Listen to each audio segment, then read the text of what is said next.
Graças a Deus, meus irmãos, tudo bom? Aqui quem fala é o Sabino. Vamos seguir hoje então para a nossa leitura. Não se esqueça de deixar aí seu comentário, o que você está achando, se você se sentir à vontade para isso também, tá ok? Vamos seguir então a nossa leitura. Nós estamos falando aqui João capítulo de número 9, tá? E aqui o que nós vemos é Jesus curando um cego de nascença. Para que nós possamos entender todo o contexto aqui e entender como que vai se desenrolar essa história, nós precisamos sempre estar olhando o que aconteceu até aqui. O que aconteceu até aqui? Aqui o homem é curado e aqui os seus vizinhos depois passam a questionar se era realmente aquele homem cego, tá? Se aquele homem ele sempre foi cego, ou se não era uma enganação, ou se era ele mesmo, se não era. Sempre aconteceu, né, durante esse período aqui essa discussão. Só que esse homem, que era cego e mendigo, ele passa então a defender que era ele mesmo. Então aqui ele diz: olha, sou eu mesmo, era eu mesmo que era cego, vivia aí à margem da sociedade. Só que agora vai acontecer o quê? Os fariseus vão investigar essa cura. Os fariseus vão querer saber, olha, por que esse homem foi curado? E o problema não é que ele foi curado, o problema é que ele foi curado no sábado. Tá vendo aqui? Então o problema é que ele foi curado no sábado.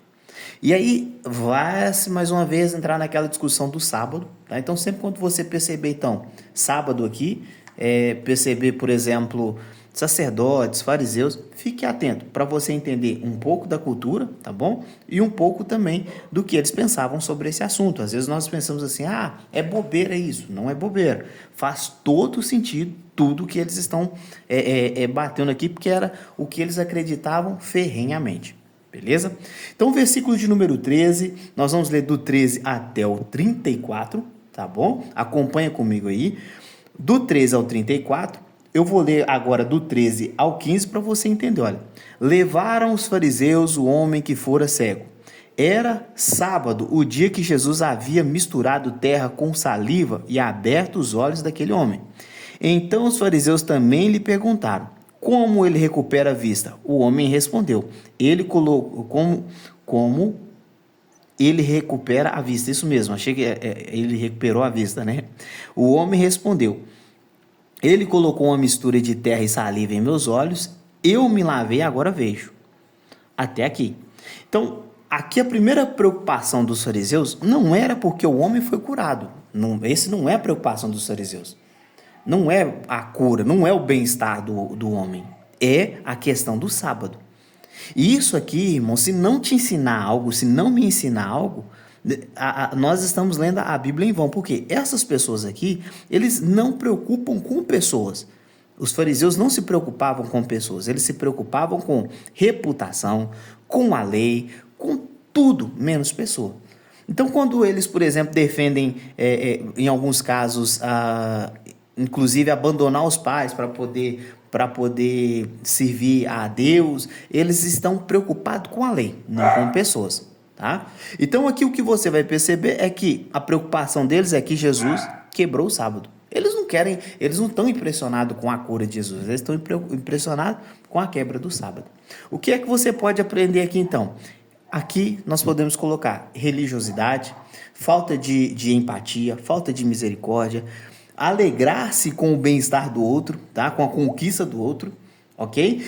Isso aqui pode nos ensinar assim, inúmeras lições. Ou seja, você conhece alguém, por exemplo, que alguém recebeu uma cura, uma bênção, uma libertação, uma vitória, sei lá, qualquer coisa. E a pessoa, mesmo assim, ela está preocupada com os pormenores de como aconteceu do que necessariamente com o bem-estar do outro. Então tem pessoas assim também. Veja que a religiosidade é um perigo. Ela é um perigo. Ela nos destrói. E você tem que tomar esse cuidado para você não cair nisso aqui. Então veja que esses homens, os fariseus, não estavam preocupados com o sábado. Ou com o cego, eles estavam preocupados com o sábado, com a lei. Tá? Então anote aí. A religiosidade pode ser um perigo, tá? Ou é um perigo. Versículo 16 diz assim: alguns dos fariseus disseram: esse homem não é de Deus, pois não guarda o quê? O sábado, tá? O versículo aqui então vai dizer assim: olha, por que ele não é de Deus? Porque ele não guarda o sábado. Tá? E aqui vai continuar, aqui na parte superior, dizendo assim, ó, mas outros perguntavam, como pode um pecador fazer tais sinais milagrosos? E houve divisão entre eles. Então a discussão é, uns falam que ele não é de Deus porque quebra o sábado, e outros falam, olha, não tem lógica falar que ele não é de Deus, porque como um pecador vai fazer tais sinais milagrosos como ele fez. Irmãos, aqui nessa parte, se você quiser anotar no cantinho da sua Bíblia aí, veja que algumas pessoas elas levam para a lógica, outras não, elas tratam a cegueira de forma, uma cegueira assim, absurda com relação ao que eles acreditavam, simplesmente olhando para a lei do sábado e outros pensando, não tem como, não tem como um homem pecador receber tamanha dádiva de Deus e curar alguém. Então veja que algumas pessoas elas conseguem pensar em meio à religiosidade. Algumas pessoas conseguem pensar. E eu sempre provoco as pessoas à minha volta também, à medida do possível, a pensarem. Sai da caixa um pouco, pensa um pouco, questiona, não é pecado questionar, tá? Você não pode faltar com respeito, mas você pode questionar. Não faz sentido um homem pecador, já que ele é pecador e não é de Deus, ele ter tamanha dádiva para poder dar algo para alguém que nunca existiu. Ou seja, aquele homem já havia visto alguma vez, enxergado alguma vez? Não. Então, Jesus deu para ele algo que ele não tinha. Então, não tem como esse homem não ser de Deus. Então, veja que algumas pessoas, elas conseguem pensar. Anote aí. Eu preciso pensar um pouco mais, questionar. Por que eu falo isso? Porque a religiosidade, ela nos cega. Quando você está envolvido na religiosidade, você, ou no meio, vamos dizer no meio evangélico, por exemplo, que é o meio que a gente está mais acostumado, você aprende durante todo esse período a não questionar pastor, não questionar ninguém, não questionar músicas, não questionar costumes. Você simplesmente fala, ó, eu tenho que aceitar tudo. É tudo isso aqui. E quando você entende que você assim, pode pensar um pouco, você entende que muitas das coisas que você faz justamente porque alguém falou que era assim e você segue assim. Já aconteceu comigo? Já. Acontece comigo? Com certeza acontece em alguma área que ainda não percebi corretamente, tá? Eu não identifiquei ainda, mas acontece, tá? Não estou falando para você se rebelar, brigar, matar, destruir, estou falando somente para você. Pense um pouco. Há algumas pessoas que pensam, tá bom? Versículo de número 17 diz o seguinte: tornaram, pois, a perguntar ao cego. Quem? Os fariseus, tá? Tornaram, pois, a perguntar ao cego: que diz você a respeito dele? Foram os seus olhos que ele abriu. O homem respondeu: ele é um profeta. Então, quando esse homem foi questionado, ele responde: ele é um profeta. Isso também nos ensina muitas coisas. Por quê? Vou perguntar para você então. Você que foi curado, qual que é a sua opinião sobre ele? Aí o que ele responde? Ele é um profeta. Ele está afirmando aqui que ele sim é um homem de Deus. Interessante, né? Por que é interessante? Se você for olhar no contexto, os seus pais fugiram da batalha. Os seus pais correram do embate. Mas ele não, ele bateu o pé e falou: pô, peraí, ele é um profeta. Eu vou sofrer retaliação, eu vou sofrer as consequências, mas eu vou dizer, ele é um profeta. O que você pode aprender com isso, meu irmão, minha irmã? O que você pode aprender? O que eu posso aprender? Independentemente das circunstâncias, do constrangimento que nós vamos passar, nós precisamos continuar declarando que Jesus Cristo, ele é o profeta, ele é o Senhor, ele é que tem poder, ele é o Salvador. Isso não pode ser uma vergonha para nós. Nós não podemos nos envergonhar do Evangelho de Cristo Jesus. É o poder de Deus para a salvação de todo aquele que crê. Eu, no começo da minha conversão, eu tinha vergonha de dizer que ele é profeta. Mas depois eu fui aprendendo, conhecendo e entendendo que, peraí, eu tenho que dar minha vida por isso aqui. Porque é uma verdade. Ninguém morre por uma mentira, irmãos. Ninguém decide morrer por uma mentira. Ou alguém pode decidir morrer por uma mentira? Sim. Mas muitas pessoas morrer por uma mentira é irracional. A questão é que isso aqui é uma verdade. Então, há pessoas que se dispõem a enfrentar tudo e todos e dizer: ele sim é um profeta, ele é o Senhor. Amém? Versículo 18, então, vai dizer assim, olha, os judeus não acreditaram que ele fora cego e havia sido curado enquanto não mandaram buscar os seus pais. Então perguntaram: é este o seu filho, o qual vocês dizem que nasceu cego, como ele pode ver agora? Então, essa é a pergunta aos pais agora. Responderam os pais: sabemos que ele é nosso filho e que nasceu cego, mas não sabemos como ele pode ver agora, ou quem lhe abriu os olhos. Perguntem a ele, idade ele tem, falará por si mesmo. Olha os pais dele aí, olha os pais. Seus pais disseram isso porque tinham medo dos judeus, pois estes já haviam decidido que, se alguém confessasse que Jesus era o Cristo, seria expulso da sinagoga. Você lembra o que é sinagoga? Lembra? Sinagoga era uma espécie de um lugar em que eles faziam reuniões semanais nas comunidades. Então era uma espécie de uma igreja menor, tá bom? Diferente do templo, que era enorme e cabia milhares, né, de pessoas, não vou falar milhões, mas milhares de pessoas.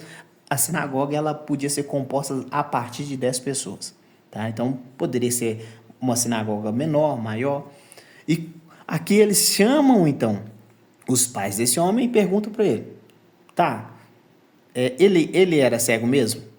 Ele nasceu cego mesmo? E eles dizem: sim, ele é nosso filho, nasceu cego, mas faz um favor, pergunta para ele. Melhor ele responder do que nós. Por que eles fizeram isso? Porque eles simplesmente estavam com medo de serem expulsos da sinagoga. Veja que aqui você tem um homem defendendo aquilo que ele testificou e viu. Aqui você tem pessoas que se preocuparam mais com o lugar que eles ocupavam, com a cultura, com a religião. E é uma questão você pensar também, irmãos. Às vezes você pensa assim: se fosse eu falaria, enfrentaria. Mas aqui nós estamos diante de um não estou falando que eles fizeram certo, tá? Mas nós estamos diante de uma questão cultural fortíssima. Aqui não era uma comunidade de judeus e não judeus. As pessoas nasciam judias aqui, tá? A grande maioria nasciam judias. Então, a nação era composta por isso.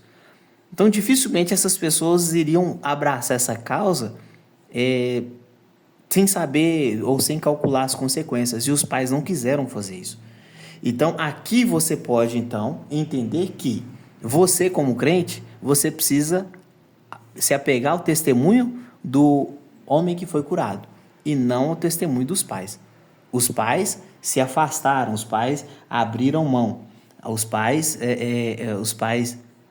eles precisaram preferiram se colocar ao muro, tá? E não decidir. Então aqui eles não fizeram certo. É isso que eu falo para as pessoas, tá? Eles não fizeram certo e ponto. Mas é porque isso, porque aquilo. Eles não fizeram certo. Eles viram que o filho foi curado, eles não sabiam como ou quem, segundo eles, mas eles também não abraçaram a causa. Talvez porque eles não tiveram contato com Jesus. Quem teve contato com Jesus? Esse homem. Isso vale para mim e para você. Ninguém vai defender Jesus se não tiver uma experiência com ele. Ninguém vai pegar essa causa se não tiver vivenciado algo com ele. O versículo de número 24 e 25 diz assim: olha, pela segunda vez chamaram o homem que fora cego e lhe disseram: para a glória de Deus, diga a verdade, sabemos que este homem é pecador. Falando, esse homem quem? Jesus. Ele respondeu: eu não sei se ele é pecador ou não. Uma coisa eu sei, eu era cego e agora vejo. Eu não sei se ele é pecador. Então, veja que esse homem ele começa a subir o tom da conversa, porque já é a segunda vez que ele é questionado. Então, ele simplesmente fala assim: olha, eu não sei realmente se ele é pecador ou não. Mas uma coisa eu sei, eu era cego e agora eu estou vendo. Versículo de número 26 ao versículo de número 33, vamos ver aqui o que ele diz, olha.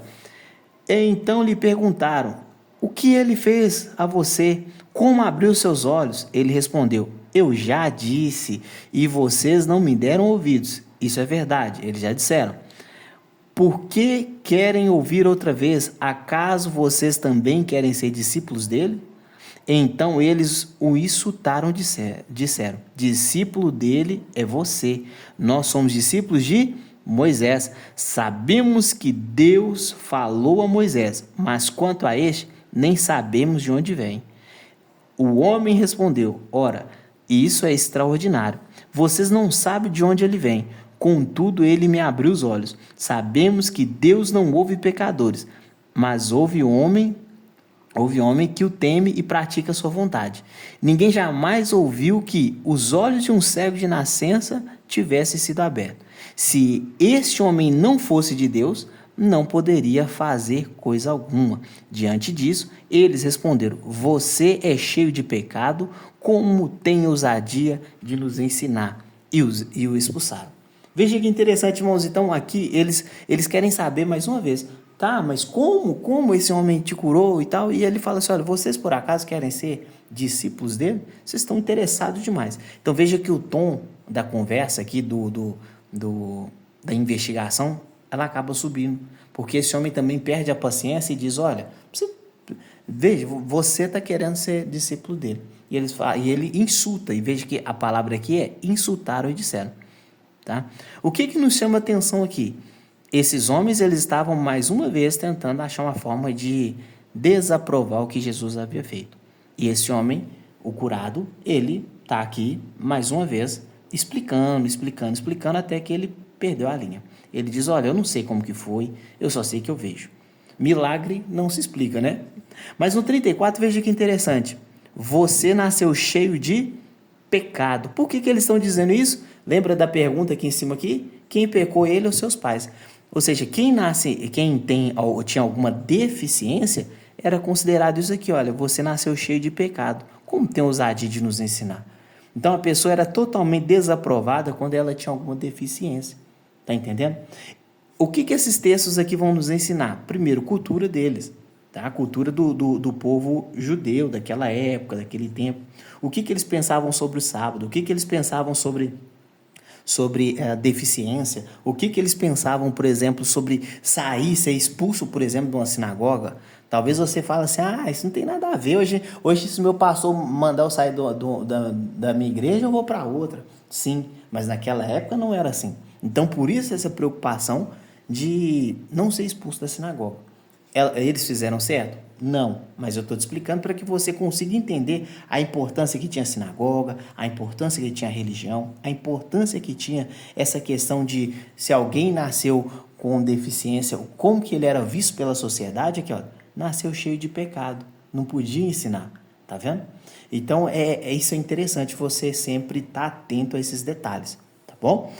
Eu coloquei aqui alguns ensinamentos, versículo de número 13 ao 15, nós falamos sobre vários pontos aqui. Espero que você tenha aproveitado e, se possível, depois, deixa seu comentário aí, tá bom? Grande abraço, então, até a próxima. Tchau, tchau.